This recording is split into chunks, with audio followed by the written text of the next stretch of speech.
عليكم ورحمة الله وبركاته.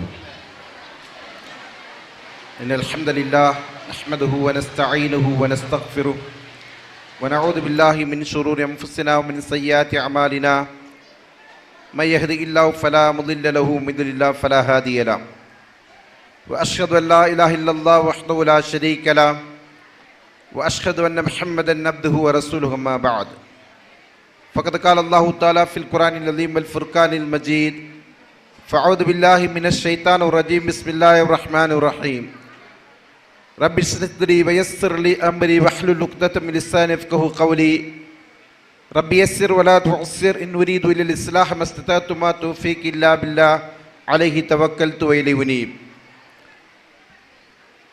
அளவில்லா கருணையாளன் நிகரில்லா அன்புடையவன் அல்லாஹ்வின் பெயரை கொண்டு ஆரம்பிக்கிறேன். அல்லாஹ்வின் ஸலவாத்தும் சலாமும் நபி ஸல்லல்லாஹு அலைஹி வஸல்லம் அவர்கள் மீதும் அவர்களுடைய வழிமுறையை பின்பற்றி வாழ்ந்த உத்தம சத்திய சஹாபாக்கள், தாபீன்கள், தபா தாபீன்கள், ஐமாக்கள், இன்னும் நல்லடியார்கள் அனைவர் மீதும் குறிப்பாக அல்லாஹ்வுடைய மார்க்கத்தை பற்றி அறிந்து கொள்ள வேண்டும்.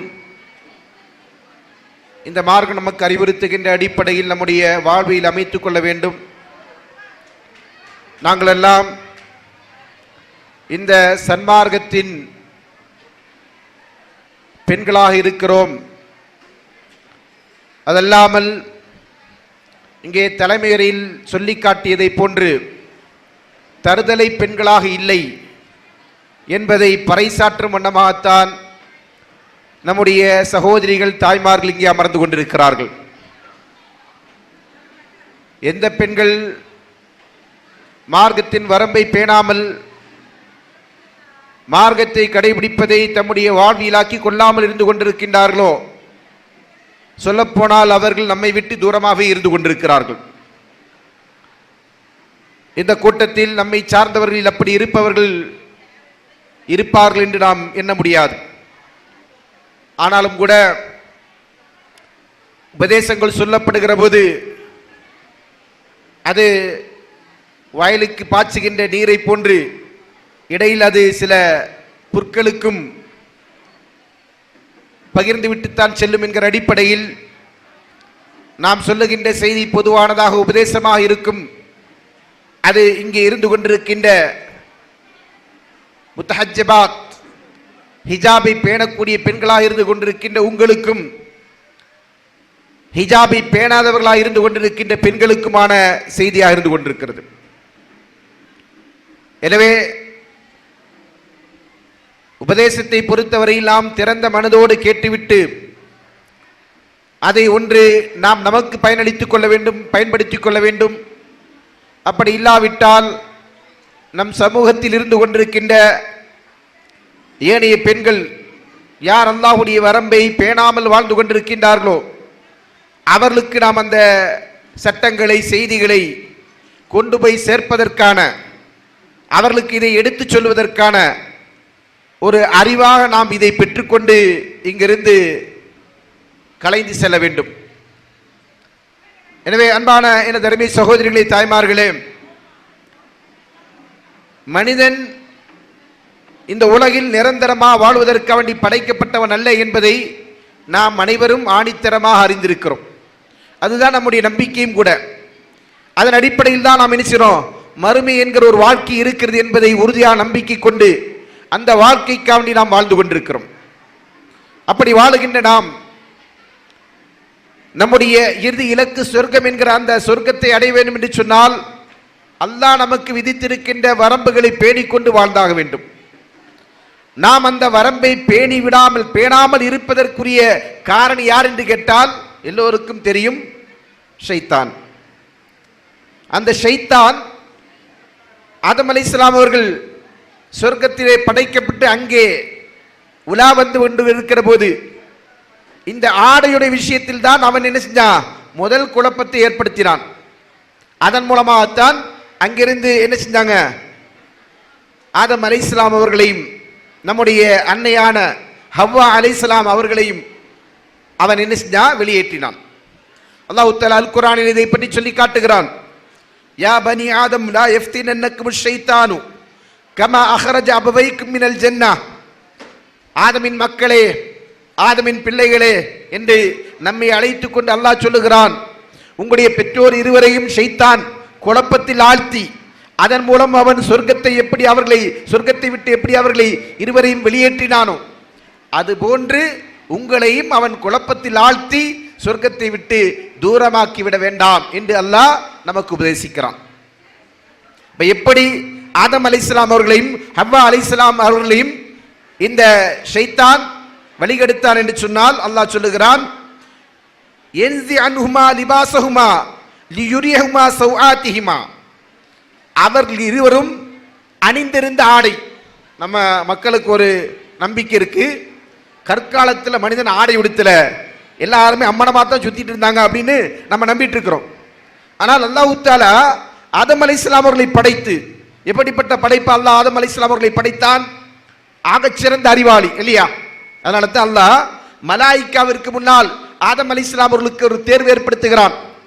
வஅல்லம ஆதம அஸ்மா குல்லஹா சும்ம அரலஹும் அலல் மலாயிகத்தி ஃபகால அன்பியூனி பிஅஸ்மாஇ ஹாஉலாஇ இன் குன்தும் சாதிகீன் என்று அல்லாஹ் சொல்றான். அல்லாஹ் தஆலா ஆதமிற்கு எல்லா பொருட்களின் பெயர்களை கற்றுக் கொடுக்கிறான். கொடுத்துவிட்டு அதே பொருளை அல்லாஹ் தஆலா அல்லாஹ்வுடைய படைப்புகளில் சிறந்தவர்களாக இருந்து கொண்டிருக்கின்ற மலாயிக்காவிடம் எடுத்து காண்பித்து அல்லாஹ் கேட்கிறான், இவைகளின் பெயர்களை சொல்லுங்கள் நீங்கள் உண்மையாளர்களாக இருந்தால் என்று அல்லாஹ் அவர்களை கேட்கிற போது அவர்கள் சொன்னாங்க, சுப்ஹானக லா இல்ம லனா இல்லா மா அல்லம்தனா. எங்கள் ரட்சகா, நீ எங்களுக்கு எதை கற்றுத்தந்தாயோ அதை தாண்டி எந்த அறிவும் எங்களிடத்தில் இல்லை, நாங்கள் எல்லாம் அறியாதவர்கள். ஆனா ஆதம் அலைஹிஸ்ஸலாமிற்கு அல்லாஹ் அந்த அறிவை கொடுத்ததன் காரணமாக அவர்கள் அங்கே என்ன செய்றாங்க? தலை சிறந்து காணப்பட்டார்கள். அப்படி ஒரு அறிவுமிக்க படைப்பாக இருந்து கொண்டிருக்கிற ஆதம் அலைஹிஸ்ஸலாம் அவர்கள் சொர்க்கத்திலே வாழுகின்ற போது ஆடையோடு தான் இருந்தார்கள். அவங்க ஒண்ணு என்ன செய்யலாங்க? நிர்வாணமா சுற்றி தெரியல. ஆனா நம்ம என்ன செய்றோம்? கதைகளை கேட்டுவிட்டு ஆதாரம் இல்லாத செய்திகளை அறிந்து கொண்டு அதன் அடிப்படையில் நம்முடைய உள்ளத்தில் அவங்க எல்லாம் ஏதோ ட்ரெஸ் இல்லாம சுத்திட்டு இருந்தாங்க அப்படின்னு நம்ம ஒரு கற்பனையில வைத்திருக்கிறோம். உண்மை அதுவல்ல. அவர்களுடைய ஆடையை அவர்களை விட்டு அப்புறப்படுத்தியது யார் என்று கேட்டால் அது ஷைத்தான். எதற்காக வேண்டி? இதன் மூலமாத்தான் மனிதன் நினைச்சிரோம் பாவம் செய்ய வைக்க முடியும். இன்றைக்கு இருக்கக்கூடிய மனிதனை ஷிர்கு, குஃப்ரு, நிஃபாக்கு, அதே போன்று என்னெல்லாம் ஹராம் இருந்து கொண்டிருக்கிறதோ, விபச்சாரம், மது, திருட்டு, பொய், இப்படி என்னெல்லாம் இருக்கிறதோ அத்தனையும் செய்ய வைக்கிறான். ஆனா ஆதம் அலைஹிஸ்ஸலாம் இடத்தில் அந்த வேலை நடக்காது இல்லையா? ஏன்னா அவர் அல்லாஹ்வை நேரடியாக அறிந்தவர் என்கிற அடிப்படையில் அவரிடத்துல அல்லாஹ்விற்கு இணை வைக்க சொன்னால் செய்வாரா? செய்ய மாட்டார். அப்ப அவருடைய பலவீனம் என்ன? இந்த மனிதன் என்கிற படைப்பிற்கு இருக்கக்கூடிய பலவீனம் என்பது ஆசை. ஆசை தூண்டப்பட்டால், இச்சை தூண்டப்பட்டால் இவன் தவறிழைப்பான் என்பதை புரிந்து கொண்டுதான் ஷைத்தான் நினைச்சான் ஆதம் அலைஹிஸ்ஸலாம் இடத்துல இந்த வேலையை அவன் பயிற்றுகிறான். அல்லாஹ் தஆலா அவனை பற்றி சொல்லுகிற போது அவன் என்ன செஞ்சான்? சொர்க்கத்தை வெளியேற்றியது எப்படின்னு சொன்னா, அவர்கள் இருவருடைய ஆடையை வெளிப்படுத்தி அவர்களை களைய வைத்து அதன் மூலம் அவருடைய வெட்கத்தலங்களை வெளிப்படுத்தினான். பிறகு அல்லாஹ் சொல்லுகிறான், இன்னஹு யராக்கும் ஹுவ வ கபீலுஹு மின் ஹைஸு லா தரவுனஹும். நீங்கள் அவனை பார்த்திடாத இடத்திலிருந்து கொண்டு அந்த ஷைத்தானானவன் உங்களை பார்த்து கொண்டிருக்கிறான். என்றால் அவன் தான் நம்முடைய எதிரி. அப்ப அந்த எதிரி நம்மை எண்ணிச்சான் வழிகெடுப்பதற்காக வேண்டி நம்முடைய ஆடை குறைப்பாக இருக்கட்டும், ஆடையின் பேரால் நடந்து கொண்டிருக்கிற அக்கிரமங்கள், அநியாயங்களா இருக்கட்டும், எல்லாவற்றுக்கும் ஷைத்தான் நமக்கு உந்துதலாக இருந்து கொண்டிருக்கிறான் என்பதுதான் பிரதான காரணி. இமாம் இப்னு கஸீர் ரஹ்மத்துல்லாஹி அவர்கள் இந்த வசனத்தை மேற்கோள் காட்டிவிட்டு சொல்கிறார்கள், அல்லாஹ் தஆலா சொர்க்கத்திலிருந்து ஆதம் அலைஹிஸ்ஸலாம் அவர்களை நிலையான இன்பமாக இருந்து கொண்டிருக்கின்ற முடிவுறாத அந்த மகிழ்ச்சியை தந்து கொண்டிருக்கின்ற சொர்க்கத்திலிருந்து ஆதம் அலைஹிஸ்ஸலாம் அவர்களை இப்லீஸ் என்ன செஞ்சா? வெளியேற்றினான். அதன் மூலம்தான் இந்த சிரமங்களை, கஷ்டங்களை படுகின்ற உலகத்திற்கு நாம வந்திருக்கிறோம். சொர்க்கத்தில் சிரமம் கிடையாது இல்லையா?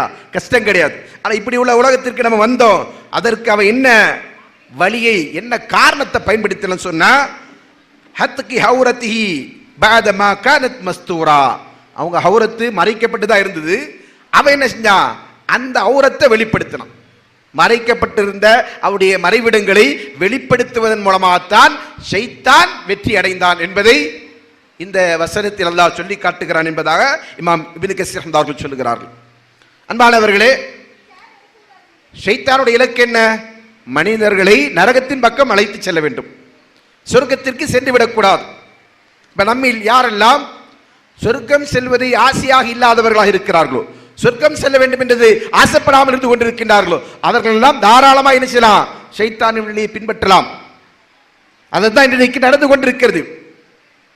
ஆடையின் பெயரால் நடக்கக்கூடிய அலங்கோலங்கள், அசிங்கங்கள் இன்றைக்கு நீங்கள் பார்த்தீர்கள் என்று சொன்னால், பெருநகரங்கள், அதாவது சிட்டி என்று சொல்லக்கூடிய அந்த பெருநகரங்களை நீங்கள் சென்று பார்த்தீர்கள் என்றால், அரைகுறை ஆடையோடு ஒரு பெண் மிக சர்வசாதாரணமாக சுற்றித் திரிவாள்.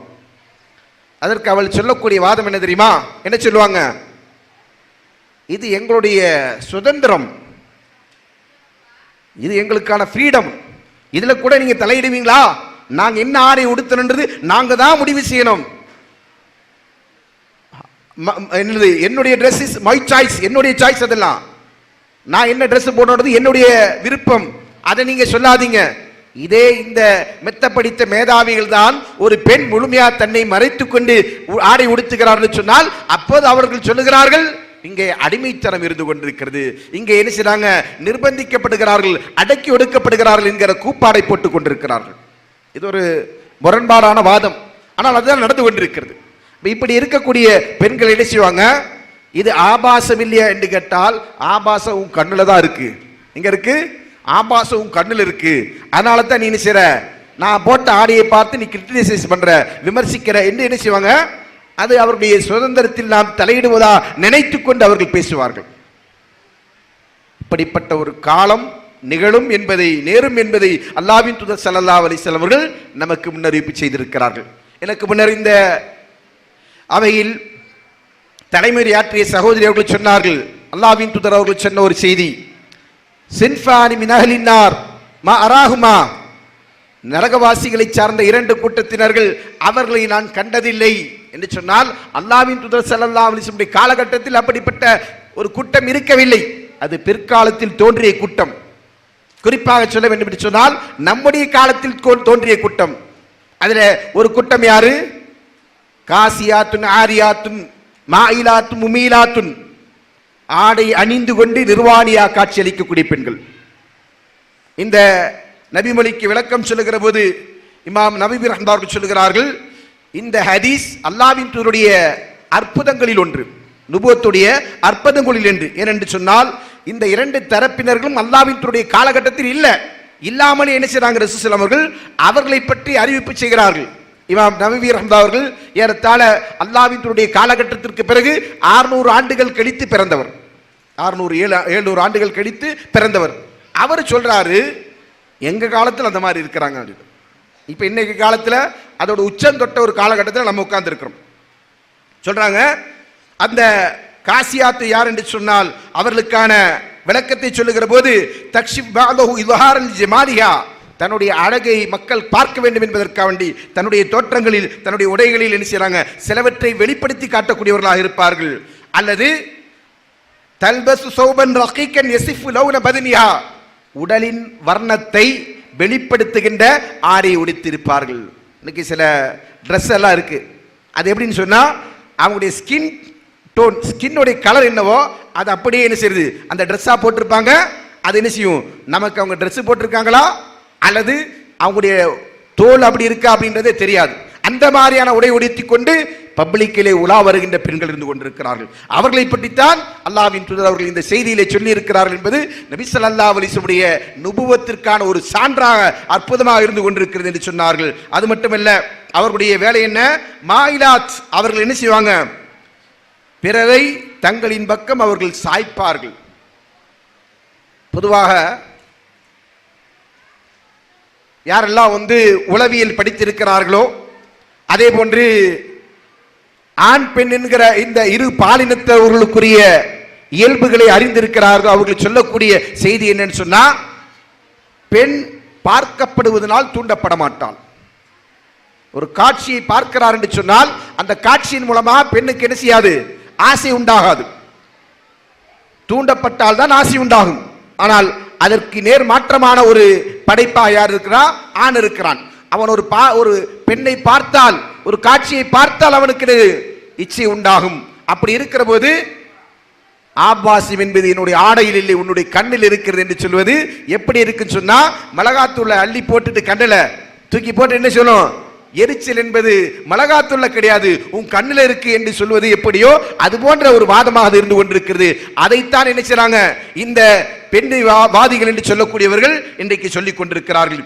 பிறகு அல்லாஹ்வின் தூதர் அவர்கள் சொன்னாங்க, அவங்க என்ன செய்றாங்க, ஒட்டகத்தின் திமிலை போன்று தன் தலையில என்ன செஞ்சிருப்பாங்க, கொண்டைகளை முடிந்து வைத்துக் கொண்டு நடப்பார்கள். அவங்களோட ஒய்யார நடைக்கேற்ப என்ன செய்யும், அந்த கொண்டை என்ன செய்யும், மண்டை மேல இருக்கிற கொண்டை மட்டும் என்ன செய்யும், தனியா தெரியும்.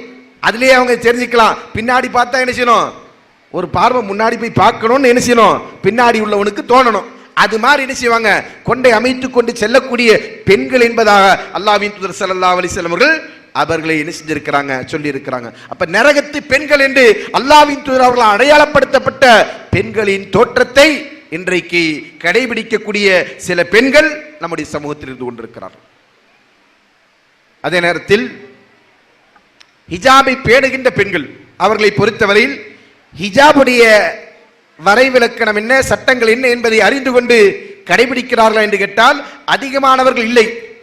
நான் இதனுடைய நேரம் குறைவு என்பதனால நேரடியாக நினைச்சேன், இதனுடைய சட்டங்களை குறித்து சொல்லக்கூடிய சில பகுதிகளில் நிறைய பேச வேண்டி இருக்கிறது.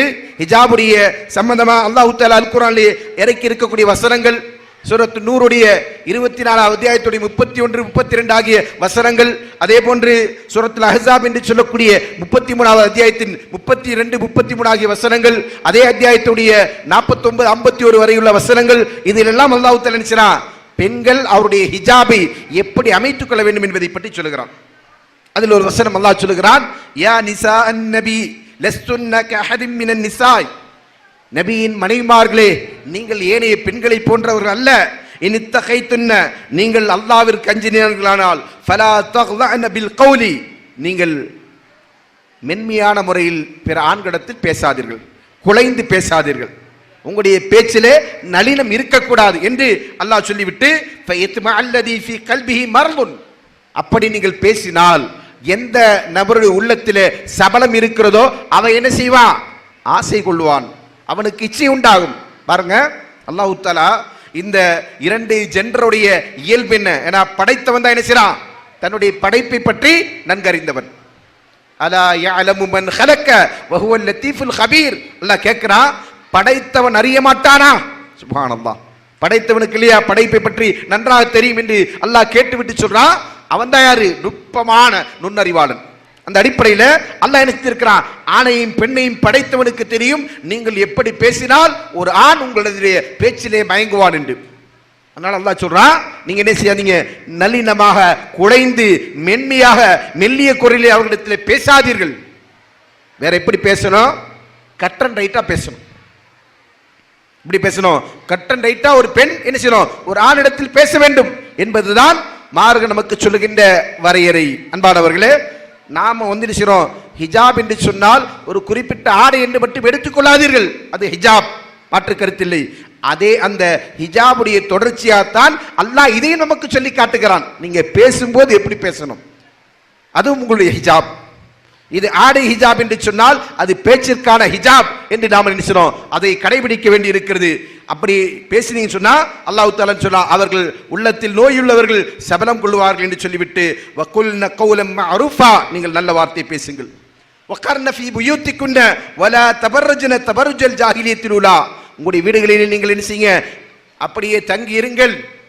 அறியாமை கால பெண்கள் வீதியிலே உலா வந்து கொண்டிருந்ததை போன்று அரைகுறை ஆடையோடு அல்லது தேவையில்லாமல் நீங்கள் சுற்றி திரிந்து கொண்டிருக்காதீர்கள். இதை சொல்லிவிட்டு அல்லாஹ் தஆலா சொல்கிறான், வஅகீம்ன ஸலாத்த வஅத்தைன ஸகாத்த வதஅன அல்லாஹு வ ரசூலா இன்னமா யுரீதுல்லாஹு லியுذஹிப அன்கும் ரிஜ்ஸ அஹ்லல் பைத்தி வ யுதஹிரக்கும் தத்ஹீரா. அல்லாஹ் தஆலா நபியின் குடும்பத்தாரியா உங்களை விட்டு அசுத்தத்தை அப்புறப்படுத்தி உங்களை பரிசுத்தப்படுத்த அல்லாஹ் விரும்புகிறான். எனவே நீங்க என்ன செய்யாதீங்க, அறியாமை கால பெண்களை போன்று சுற்றி திரியாதீர்கள் என்று அல்லாஹ் சொல்லுகிறான். அப்படியானால் ஒரு பெண் ஆடை ஒழுக்கத்தை பேண வேண்டும். அதே போன்று அவருடைய உடல் மொழியின் ஒழுக்கமும் அவர்கள் கடைபிடிக்க வேண்டும். உடல் மொழிக்கென்று ஒரு ஒழுக்கம் இருக்கிறது. எங்கே நீங்க கையாட்டணும், கையை நீட்டணும், எங்க நீங்க உங்க குரல் உயர்த்தணும் உயர்த்தக்கூடாது என்கிற வரையறையெல்லாம் ஒரு பெண்ணுக்கு சொல்லப்பட்டிருக்கிறது மார்க்கத்திலே. ஆனால் இன்றைக்கு என்ன செய்றாங்க, அதிகமான பெண்கள் அதை பற்றி அறியாதவர்களா இருக்கின்ற காரணத்தினால் இது இன்றைக்கு கடைபிடிப்பதில்லை. இந்த வசனத்திலே அல்லாஹ் தஆலா என்னெல்லாம் செய்திகள் நமக்கு சொல்கிறான் என்று சொன்னால், ஒரு பெண் தன்னுடைய அலங்காரத்தை வெளிப்படுத்தக்கூடாது. இது ஏற்கனவே நான் சொன்ன வசனங்களிலும் இருந்து கொண்டிருக்கின்ற செய்தி. வலா யுப்தீன ஸீனத்தஹுன்ன, உங்களுடைய அலங்காரங்களை நீங்கள் வெளிப்படுத்தக்கூடாது. இது பெண்ணிடத்தில் அலங்காரம். அலங்காரம் என்று சொன்னால் அதிகப்படியாக அவர்கள் செய்து கொள்ளுகின்ற காரியம், தங்களை அலங்கரித்துக் கொள்வதற்காண்டி. இன்னைக்கு பெயிண்டிங்கு அப்படியெல்லாம் இருக்கு இல்லையா? பெயிண்டிங் அப்படின்னு என்னது, பட்டி, அப்புறம் என்னது டிங்கரிங் அப்படிலாம் பண்ணுறோம் இல்லையா, ஃபேஷியல், அது இதெல்லாம். அதுக்கு நம்ம பாஷையில் அப்படி தான் சொல்ல முடியும். சரிங்களா? நீங்கள் என்ன செஞ்சுருக்கீங்க, அதை உங்களுக்கு ஒரு டெர்மினாலஜி யூஸ் பண்ணி வச்சுருக்கீங்க. இது பேர் ஃபேஷியல், அப்படி தானே? ஃபேஷியல் தானே? ஃபேஷியல் தானேம்மா? ஃபேஷியல். வேற என்ன சொல்லுவாங்க அதுக்கு? அது மாதிரி எதை வச்சுருக்கீங்களா? அது வந்து என்னது, பட்டி டிங்கரிங் அடிப்படையில் இருந்து கொண்டிருக்கிற விஷயம். அதை என்ன செய்கிறீங்க, நீங்கள் செய்து கொள்றீங்களா? அதெல்லாம் என்ன செய்யக்கூடாது, நீங்கள் வெளியே வருகிற போது செய்யக்கூடாது. அது உங்களுடைய ஹிஜாபுடைய வரம்பை தகர்க்கின்ற விஷயங்கள். அதைத்தான் அல்லாஹ் சொல்லுகிறான். ஆனால் இன்னைக்கு பார்த்தீங்கன்னா அதிகமான கணவன்கள் மனைவிக்கு மத்தியில் இருக்கக்கூடிய ஒரு தொடர்பு விஷயங்களில் இருந்து கொண்டிருக்கிற பேச்சு என்னன்னு சொன்னால், வீட்டுக்கு வந்தால் என்கிட்ட முகம் கொடுத்து பேச மாட்டாரு, நேரம் கொடுக்க மாட்டாரு, அவர் ஃபோனு கையுமா உட்காந்துருக்கிறார் இல்லையா? சரி, வெளியில் போனால் வெளியில் நிறைய ஆம்பளைங்க நம்மகிட்ட என்ன செய்கிறாங்க, வந்து பேசுவாங்க. கரெக்டு தான். நீங்கள் வீட்டில் இருக்கும்போது என்ன செய்வீங்க, மூதேவி மாதிரி இருப்பீங்க. வீட்டில் வெளியே விட போனீங்கன்னா அப்படியே சீதேரி மாதிரி என்ன செய்வீங்க, அலங்காரித்து போவீங்க. அப்போ வெளியில் உள்ளவங்களுக்கு உங்களை பார்க்கும்போது என்னது, அழகா இருக்காங்களே அப்படின்னு தோணும். வீட்டில் உள்ளவருக்கு என்னடா மூஞ்சி இது அப்படின்னு அவருக்கு தோணுது. சரிங்களா? அதனால அவர் என்ன செய்யறாரு, உங்கள்கிட்ட பேசுறதுல ஈடுபாடு கொள்ளல. அப்படித்தான் என்ன செய்றாங்க இன்றைக்கு பெண்கள். எங்கே அவங்களுடைய அழகை அலங்காரத்தை காட்ட வேண்டும் என்று சொல்லப்பட்டிருக்கிறதோ அந்த இடத்துல காட்டுறது கிடையாது. அதை விட்டுட்டு வெளியே போய் தான் என்ன செய்றாங்க, காட்டுறாங்க. அதைத்தான் நல்லா என்ன செஞ்சிருக்கிறான், தடுத்திருக்கிறான். அன்பானவர்களே, ஒரு பெண்ணுடைய ஹிஜாப் என்று சொன்னால் அல்லாஹ் தஆலா அல் குர்ஆனிலே சொல்லி காட்டுகிறான், யா அய்யுஹன் நபி குல்லி அஸ்வாஜிக வ பனாதிக வ நிசாஇல் முஃமினீன. நபியே, உம்முடைய மனைவிமார்களுக்கு நீங்கள் சொல்லுங்கள், உம்முடைய பெண் பிள்ளைகளுக்கு நீங்கள் சொல்லுங்கள், இன்னும் முமினான பெண்களுக்கு நீங்கள் சொல்லுங்கள், யுத்னீன அலைஹின்ன மின் ஜலாபிபிஹின்ன, அவர்கள் தங்களுடைய முந்தானைகளை தங்கள் மீது தொங்கவிடட்டும். ஹிஜாபுடைய உண்மையான வடிவம் என்று சொன்னா, ஒரு பெண் தன்னுடைய தலை முதற்கொண்டு மார்பு வரையிலும் மறைத்திருக்கணும். அதுல என்ன அடங்கும்? நிறைய பேருக்கு முகம் அடங்காது. ஆனா சரியான அடிப்படையில் சொல்ல போனால், இந்த ஆயத்துடைய புரிதலின் அடிப்படையில், ஹதீஸுடைய விளக்கத்தின் அடிப்படையில் பார்த்தீங்கன்னு சொன்னா, முகமும் மறைக்கப்பட வேண்டிய ஒன்று. ஆனால் நேரடியாக சொல்லப்படலை என்பதனால தான் இந்த கருத்து வேறுபாடு. இப்போ நாம சொல்லும்போது முகம் மறைக்கணும்னு சொல்லுவோம், வேறு சில உலமாக்கள் என்ன சொல்லுவாங்க, ஏண்டி இதில் கட்டாயம் இல்லைன்னு சொல்லுவாங்க. சரிங்களா? அதற்கு காரணம் என்னன்னு சொன்னால், நேரடியாக அந்த செய்திகள் சொல்லப்படவில்லை என்பதனால். ஆனாலும் கூட பெரும்பான்மை அறிஞர்கள் என்ன சொல்ல போனால், ஹபரு ஆதியில் உம்மா, இந்த உம்மத்தின் ஆகச்சிறந்த அறிஞர், குர்ஆனுடைய விளக்க உரைக்கு தேர்ச்சி பெற்ற, அல்லாஹ்வின் தூதருடைய பிரார்த்தனை பெற்ற இப்னு அப்பாஸ் ரலியல்லாஹு அவர்கள் இந்த வசனத்திற்கு கொடுக்கின்ற விளக்கம் என்ன தெரியுமா? அல்லாஹ் தஆலா மூமினான பெண்களுக்கு என்ன செய்றான், அவர்கள் தங்களுடைய வீடுகளை விட்டு தங்களுடைய தேவைக்காக வேண்டி வெளியே வந்தார்கள் ஆனால் தங்களுடைய முகங்களை மறைத்துக் கொள்ள வேண்டும் என்று அல்லாஹ் சொல்லுகிறான். இப்னு அப்பாஸ் ரலியல்லாஹு அவர்கள் சொல்லக்கூடிய விளக்கம். சஹாபாக்களில் குர்ஆனுடைய கலைக்கு பிரத்யேகமாக அல்லாஹ்வின் தூதர்கள் பிரார்த்தித்த ஒரு சஹாபி. அது மட்டுமல்ல, குர்ஆனுக்கு அவரிடமிருந்து விளக்கம் வந்தால் அந்த விளக்கம் போதுமாக்கிக் கொள்ள வேண்டும் என்று இந்த உம்மத்தின் ஆகச் சிறந்த அறிஞர்கள் எல்லோரும் ஏகோபித்திருக்கின்ற ஒரு மிகச்சிறந்த சஹாபி. அவர் சொல்லுகிறார், இந்த வசனத்திற்கான பொருள் என்ன தெரியுமா? பெண்கள் தங்களுடைய முகத்தை மறைத்துக் கொள்ள வேண்டும். ஆனா மறைக்கிறாங்க. சகோதரி சொன்ன மாதிரி எங்க தெரியுமா? சினிமா தியேட்டருக்கு போனால் மறைக்கணும். சரிங்களா? ஏன்னா அடையாளம் கண்டுகொள்ளக்கூடாது. இப்போ பார்த்தீங்கன்னா திருடர்கள்லாம் இந்த டெக்னிக் யூஸ் பண்ண ஆரம்பிச்சுட்டாங்க. 2 நாள் முன்னாடி வாணியம்பாடி என்று சொல்லக்கூடிய ஊரில் ஒரு வீட்டில் போயிட்டு என்ன செஞ்சிருக்கிறாங்க, 5 லட்சம் ரூபா பணம், 40 சவரன் நகையை ஒருத்தன் கொள்ளையடிச்சு போயிருக்கிறான். அந்த ஒருத்தன் எப்படி வந்தா தெரியுமா? ஃபுல் அண்ட் ஃபுல் ஹிஜாப். எப்படி? நிக்காபோட முகத்தை வரைக்கும் மறைத்து, கண்ணு வரைக்கும் மறைத்து என்ன செஞ்சிருக்கிறான், வந்திருக்கிறான். அப்படி என்ன செய்றாங்க, மிஸ்யூஸ், அதாவது தவறான காரணத்திற்காக வேண்டி பயன்படுத்தப்படுகிறது தவிர இதை அல்லாஹ்வுடைய கட்டளை, அல்லாஹ்வின் மார்க்கம் நமக்கு சொல்லுகின்ற அறிவுரை அல்லது இந்த உம்மத்தின் பெரும்பான்மை அறிஞர்கள் ஏற்றுக்கொண்டிருக்கின்ற ஒரு நடைமுறை என்கிற காரணத்திற்காக வேண்டி இதை பின்பற்றக்கூடியவர்கள் இன்றைக்கு மிக குறைவு. அன்பானவர்களே, ஒரு பெண் தன்னை மறைக்க வேண்டும் என்பதற்குரிய ஆதாரமாக சொல்லப்படுகின்ற மிக முக்கியமான ஒரு ஹதீஸ், அல் மர்அத்து அவ்ரா. ரசூலுல்லாஹி ஸல்லல்லாஹு அலைஹி சொன்னாங்க, பெண் என்பவள் அவ்ரத். அவ்ரத் என்ன அர்த்தம்? மறைக்க வேண்டிய பகுதி. அது குறிப்பிட்ட இடங்களை சொல்லவில்லை. அல்லாஹ்வின் தூதர் அவர்கள் அல் மர்அத்து அவ்ரா, பெண் என்பவளே அவ்ரத், இதை சொல்லிட்டு சொல்றாங்க, ஃபைதா ஹரஜத், ஒரு பெண் தன்னுடைய வீட்டை விட்டு வெளியேறினாள், இஸ்தஷரஃப ஷைத்தான், ஷைத்தான் அவளை என்ன செய்றான்? பிறருக்கு அலங்காரமா காட்டுறான், அழகா காட்டுறான். நீங்க போனீங்கன்னா ஊர்ல உள்ளவங்களாம் உங்களை திரும்பி பார்க்கறான் இல்லையா? உங்களுக்கு ஒரு ஆதங்கம், ஊர்ல உள்ள பையன்லாம் என்ன பார்க்கறான், என்ன அழகுன்னு நினைக்கிறான், ஏன் வீட்டுக்காரர் என்ன செய்ய மாட்டாங்க, அழகுன்னு ஒரு நாள் கூட என்கிட்ட சொல்றது இல்லை, அப்படிதானே? அந்த ஆதங்கம் இருக்கு இல்லையா? அதுக்கு என்ன காரணம்? உங்களுடைய தோற்றத்தை நீங்கள் இருக்கிறதை காட்டிலும் அழகாக யார் காட்டுறா? ஷைத்தான் மனிதர்களுக்கு காட்டுறான், பிற மனிதனுக்கு காட்டுறான், கணவனுக்கு காட்ட மாட்டான். கணவனுக்கு உங்களை இன்னும் இருக்கிறத விட மோசமா காட்டுறதுக்கான வேலையை செய்வான். நீங்களா அழகா இருப்பீங்க, ஆனா அந்த அழகை கூட என்ன செய்வாங்க, கெடுத்து இது என்னடா அழகு, இது என்னடா மூஞ்சி அப்படின்னு என்ன செய்வான், அவன் காதுல உட்கார்ந்து ஷைத்தான் என்ன செய்வான், தினமும் ஓதிட்டு இருப்பான். அதான் ஆண்கள்கிட்ட நடக்கக்கூடிய, அதாவது கணவன் மாற்ற நடக்கக்கூடிய வேலையா இருக்கும் ஷைத்தானோடது.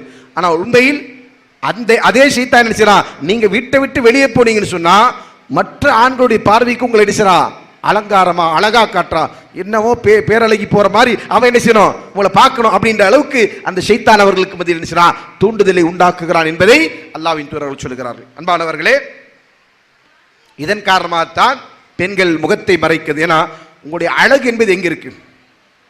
ஒரு பெண்ணை ஒருத்தன் திருமணம் முடிக்க போறான், பெண் பார்க்க போறான், பார்த்துட்டு அந்த பொண்ணு அழகா இருக்கு அழகா இல்ல, எதை வச்சு முடிவு பண்றாங்க? முதுக வச்சா அல்லது மூஞ்ச வச்சா? எதை வச்சு?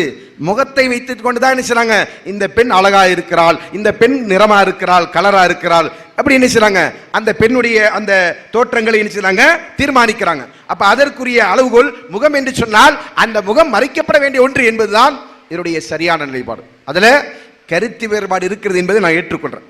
அறிஞர்களுக்கு மத்தியில் ரெண்டு கருத்து இருக்கு, மறைக்க வேண்டாம் என்கிற கருத்தை சொல்லக்கூடிய உலமாக்கள் இருந்தாலும் கூட நான் இதில் ஏற்றுக்கொண்டிருக்கிற கருத்துன்னு சொன்னா மறைக்கிறது தான் சரி, மறைக்கிறது தான் சரி. காரணம், இந்த கருத்தை தாண்டி அன்னை ஆயிஷா ரலியல்லாஹு சொல்றாங்க பாருங்க, கான ருக்பானி யமுர்ருன பினா வ நஹ்னு மா ரசூலுல்லாஹி ஸல்லல்லாஹு அலைஹி வஸல்லம் முஹரிமாத்துன், நாங்கள் அல்லாஹ்வின் தூதரோடு ஸல்லல்லாஹு அலைஹி வஸல்லமோடு என்ன செய்வோம், இஹ்ராம் அணிந்தவர்களாக ஹஜ் உம்ரா போன்ற கடமைகளை நிறைவேற்றுவதற்காக வேண்டி செல்லும் போது முஹரிம்களா இஹ்ராம் அணிந்தவர்களாக இருப்பாங்க.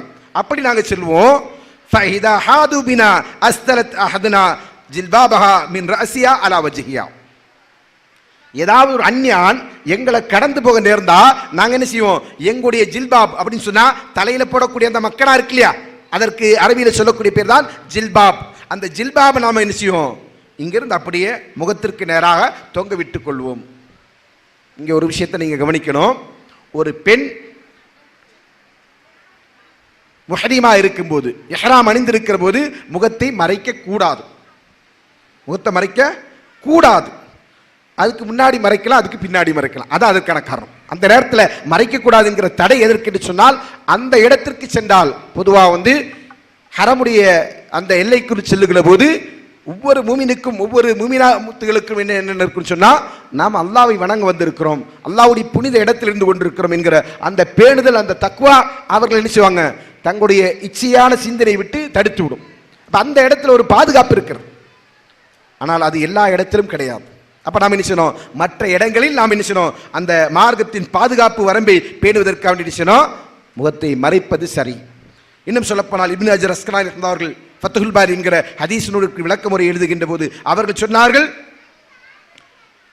லம் தஸல் ஆதத்து நிசாய் கதீமம் வ ஹதீஸன்,